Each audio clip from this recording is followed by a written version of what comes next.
Okay, today we're going to talk about tithe. Tithe, that's a touchy subject, ain't it? Yes, it is. Because people like to brag. I pay my tithe. It has to do with money, and it's a touchy subject because of money. Because some people will brag, I pay my tithe, but then some people it will turn them away from religion because people saying you got to pay a 10% of what you make every week or every month, however a church may apply it to you. Well, like I said, it's a touchy subject, and people are being taught over and over and over again that they have to pay that tithe. And the one way they defend a preacher or whoever, one way they defend that, and it's the only way I've ever found that they defended everyone I've ever spoken to, is they go back around and tell you that Abraham and Jacob paid tithe before the law of Moses was created. Well, let's see where they get it from and how we can debunk that. Now let's go to the 14th chapter of Genesis. And Melchizedek, king of Salem, brought forth bread and wine, and he was the priest of the Most High God. And he blessed him and said, Blessed be Abram of the Most High God, possessor of heaven and earth, and blessed the Most High God, which hath delivered thine enemies into thine hands, and he gave him tithes of all. Now, never says he was commanded. Never says Abraham was commanded. This is the only mention of Abraham ever giving a tithe. Only mention ever. Okay? He was allowed to go get his nephew Lot in an appreciation of being allowed to go. He gave a tithe. This is the only mention of him ever giving a tithe. So you can't say that the Bible says that he was commanded to do it. Well, the Bible never says that Abraham was commanded. All right. Let's talk about Jacob just a moment. And go to the 28th chapter of Genesis. And we will start at the 18th verse. And Jacob rose up early in the morning and took the stone that he had put for his pillows, and set it up for a pillar, and poured oil upon the top of it. And he called the name of that place Bethel, but the name and he called the name of that place Bethel, but the name of that city was called Luz at the first. And Jacob vowed a vow. Get this, vowed a vow. And Jacob vowed a vow.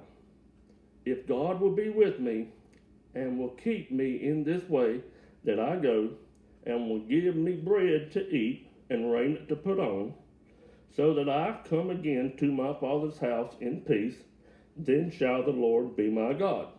And this stone, which I have set up for a pillar, shall be God's house, and of all that thou shalt give me, I will surely give thee tenth unto thee. He made a vow. He wasn't commanded. Never says he was commanded to do it. Not one time.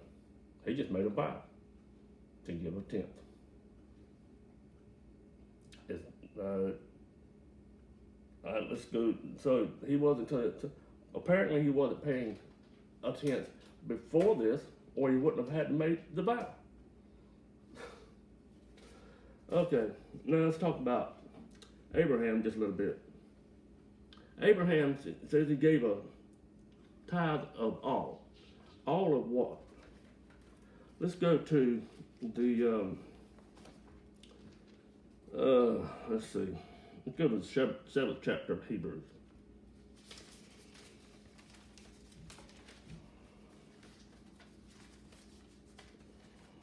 And we will start. We'll read the, let's start, let me see, 7th chapter.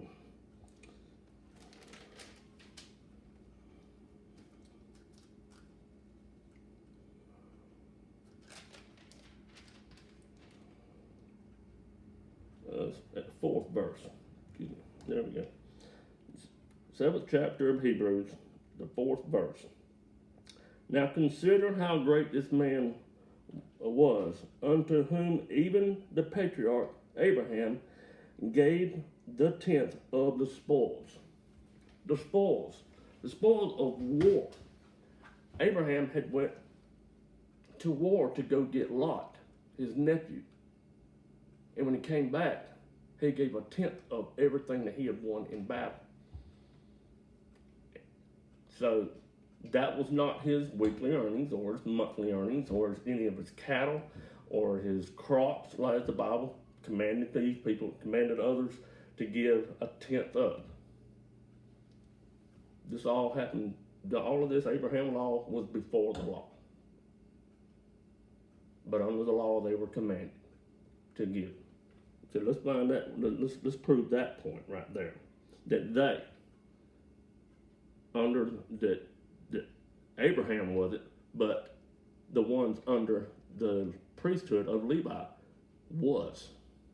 Under the priesthood of Levi, they were under the law of Moses, and part of that law said you have to give 10%, and told the priest that you have to take it from the people. Okay, we're going to start at the 5th verse. And verily, they that are of the sons of Levi, who receive the office of the priesthood, have a commandment, to take tithes of the people according to the law, that is, of the brethren, though, get this now, though they come out of the loins of Abraham. You get that? Though they came out of the loins of Abraham, they had to pay tithes, though Abraham didn't. There you go. Anybody should be able to understand that. Now, that's who was commanded to give it. Now, will you ask, well, how much do I give? I mean, we need to support our church. So, how much should I give? Well, Paul answered that in the 9th chapter of 2 Corinthians.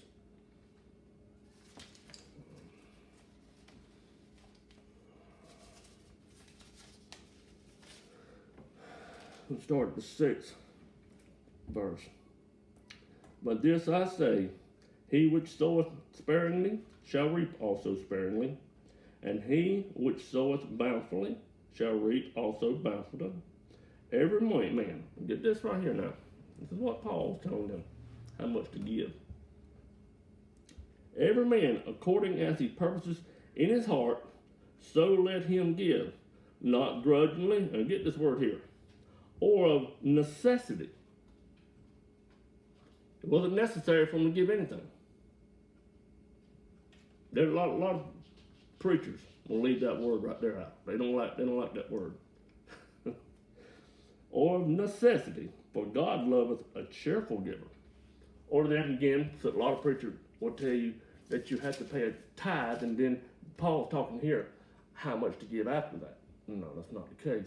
Then showed you where Abraham and Jacob were never commanded. Only the people that were under the priesthood of Levi were, and Abraham was never commanded to do it. Hopefully you can see that. That's the chapters that you debunk them with.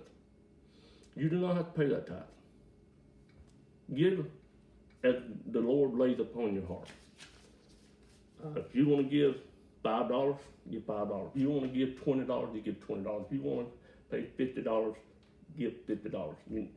Well, we support our church, but we're not commanded to give anything. I'll leave you with that.